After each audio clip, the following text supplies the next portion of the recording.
আমন্ত্রণ news 24 sports লাইটে আপনাদের সাথে আছি আমি শাহরিয়ার বাবু। চলুন দর্শক জেনে নেই আজকের খবরের বিস্তারিত রিপোর্টের বাকি অংশে। চ্যাম্পিয়ন্স ট্রফির ব্যর্থতার পর আবারও বাড়ানো হচ্ছে ক্রিকেটারদের বেতন। এদিকে বকেয়া বেতনের প্রায় অর্ধ কোটি টাকা এখনো পাননি সাকিব। ক্রিকেটের বলপুত্র থেকে হয়েছেন ফেরারি আসামি, এবার তাই খেলতে যাচ্ছেন বাংলাদেশের বিপক্ষে। যে সাকিবের হাত ধরে লাল সবুজের জার্সির এত অর্জন, সেই সাকিবকেই কিনা মাঠে নামতে হচ্ছে টাইগারদের প্রতিপক্ষ হয়ে। মরার উপর খরার ঘা হিসাবে কপালে জুটেছে বোলিং অ্যাকশনের নিষেধাজ্ঞা। এবার বেতন ইস্যুতে আরও একবার নতুন করে আলোচনায় আসলেন বাংলাদেশের ক্রিকেটের বলপুত্র। নতুন কেন্দ্রীয় চুক্তিতে ক্রিকেটারদের বেতন বেড়েছে, ম্যাচ ফিও বাড়ানো হয়েছে। চুক্তিতে কজন ক্রিকেটার থাকবেন সেটাও চূড়ান্ত করে ফেলা হয়েছে। অনুমোদন হয়ে গেলেও কিছু বিষয় পর্যালোচনা করে চূড়ান্ত সিদ্ধান্ত নেওয়া হবে।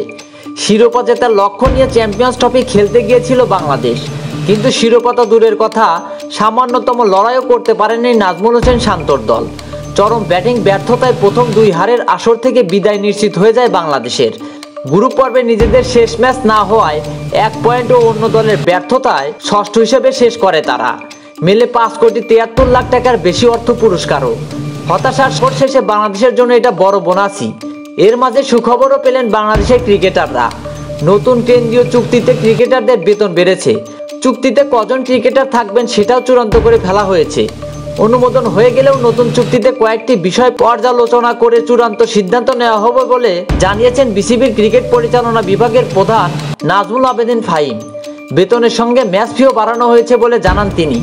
সোমবার বিসিবির 18তম বোর্ড সভা শেষে সংবাদ সম্মেলনে বিসিবির এই পরিচালক সাংবাদিকদের বলেন, ক্রিকেটারদের পারিশ্রমিক বেড়েছে, ম্যাচ ফিও বেড়েছে।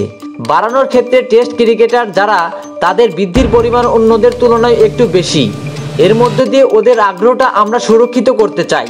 কেন্দ্রীয় চুক্তিতে কারা থাকছেন বা কয়জন ক্রিকেটারের জায়গা হচ্ছে, এ ব্যাপারে এখনই কিছু জানালেন না নাজমুল আবেদিন। সংখ্যাটা কমতে বা বাড়তে পারে জানিয়ে তিনি বলেন, এই মুহূর্তে সংখ্যাটা বলতে চাই না। একটা সংখ্যা আছে, সেটা বলতে চাই না। পর্যালোচনা করার পরে হয়তো বাড়তে বা কমতে পারে।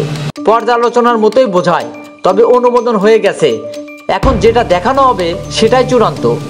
সর্বশেষ কেন্দ্রীয় চুক্তিতে গ্রেড, প্রণোদনা, অধিনায়কত্ব, ম্যাচ খেলার অভিজ্ঞতা সহ আরও কিছু বিষয় বিবেচনার সর্বোচ্চ গ্রেড A+ ক্যাটাগরিতে থাকা ক্রিকেটার 10 লাখ টাকা পর্যন্ত বেতন পেয়েছেন।